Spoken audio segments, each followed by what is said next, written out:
नेहरू के खानदान के मंदबुद्धियों की जो जमात है वो लखीमपुर खीरी में कूद फान मचा रही है।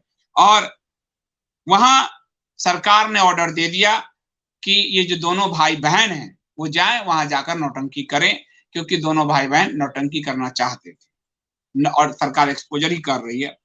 साथ ही लोकतंत्र का पर की हत्या और ये वो आरोप लग रहा था, इसलिए जाने की ऑर्डर दे दिया गया इनको। लेकिन इसमें जो प्रियंका नाम आप मत कहिएगा, प्रियंका कहिएगा, इन्होंने कल सिग्नेचर किया, हिंदी में किया, धन्यवाद करता हूं। और अपना नाम ये इटालियन बियांका से प्रियंका है, प्रियंका गांधी वड्रा, पूरा नाम लीजिएगा, गांधी लगाकर मत छोड़िएगा, कालनेमियों की ऐसे ही जमात बहुत बढ़ गई है। तो ये जो बियांका है, प्रियंका, इसने कल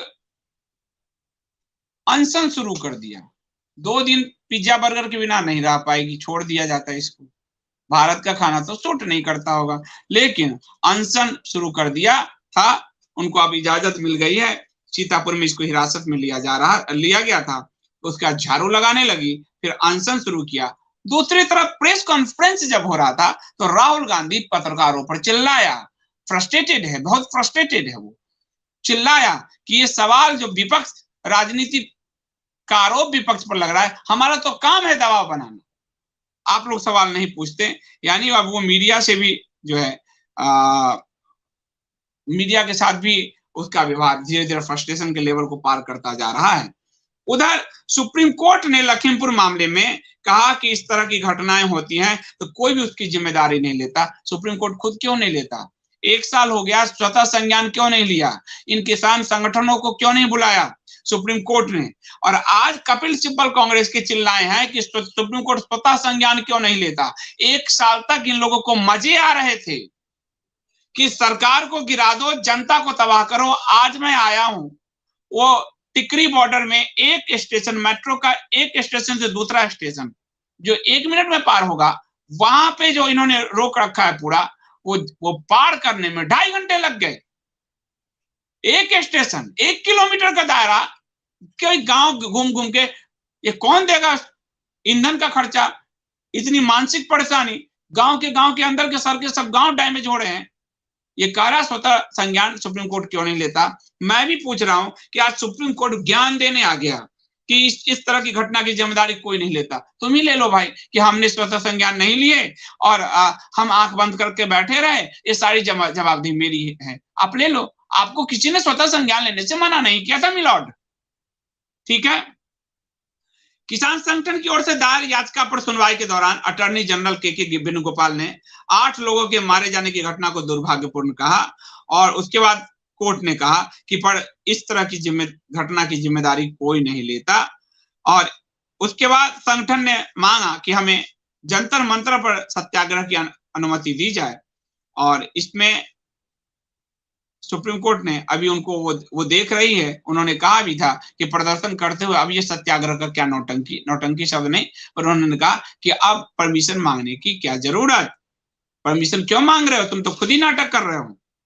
तो ये आपको जो 8 लोग मरे हैं उसमें बड़ा सेलेक्टिव तरीके से भाजपा के जो कार्यकर्ता और पत्रकार रमन कश्यप की मौत को भुला दिया गया है, ड्राइवर गरीब माँ के बेटे ड्राइवर की मौत को भुला दिया गया है। और एक और बात है कि इसमें ब्राह्मण का एंगल आ रहा है, शायद दहलानी की योजना थी और चूंकि ब्राह्मणों को खिलाफ करना है योगी जी के, इसलिए चुनकर ब्राह्मणों को मारा गया है, ये बात आ रहा है।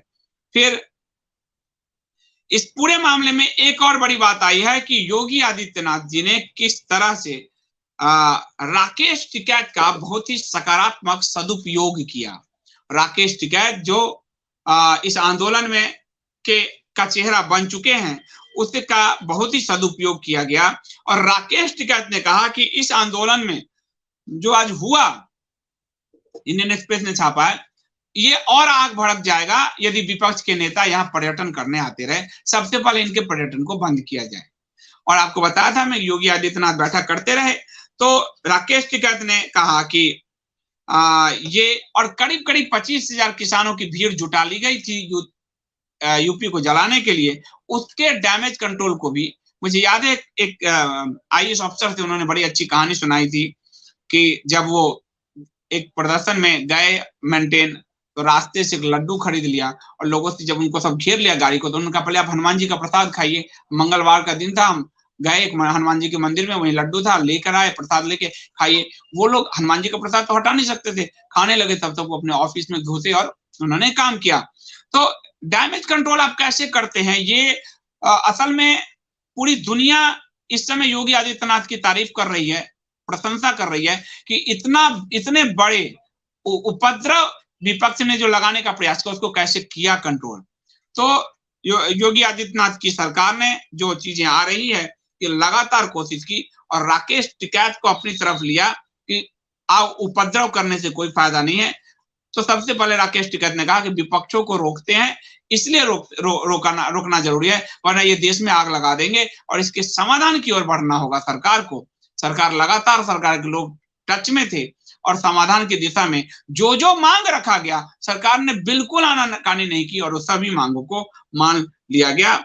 और इसमें जो है करीब 25,000 किसानों की जो भीड़ जो लिखा अखबार में जो जमा हो गई थी, उन सबको रोका गया, उन सबको। और जो भूपेश बघेल और चन्नी, सफेद चन्नी और लाल भूपेश बघेल, और दोनों हैं कांग्रेस के दो लाल, ये दोनों को रोक दिया गया घुसने से। और उसके बाद जो है इस पूरे को डैमेज कंट्रोल करते हुए बातचीत किया गया किसान संगठनों से, यूनियनों से और लोगों से जिनके घर में मातम था, और फिर इस पूरे प्रक्रिया को डैमेज कंट्रोल किया गया। और ये एक बहुत बड़ी उपलब्धि है जिसपे पूरी दुनिया हैरत है कि योगी आदित्यनाथ ने इस संकट की घड़ी में कैसे कंट्रोल कर लिया लखीमपुर खीरी कांड को। और विपक्ष बैठता ही रहा, विपक्ष तमाशा करने में लीन रहा और विपक्ष के हाथ से सब कुछ जा चुका है, क्योंकि विपक्ष देश में आग लगाने पर आमदा था। तो ये बहुत बड़ी बात है कि लखीमपुर की घटना को, और अब ये जांच दे दी गई है, प्रॉपर तरीके से इसकी जांच होगी, दोषी नहीं बचेंगे। भाई बहन को जितना कूदना है कूदने।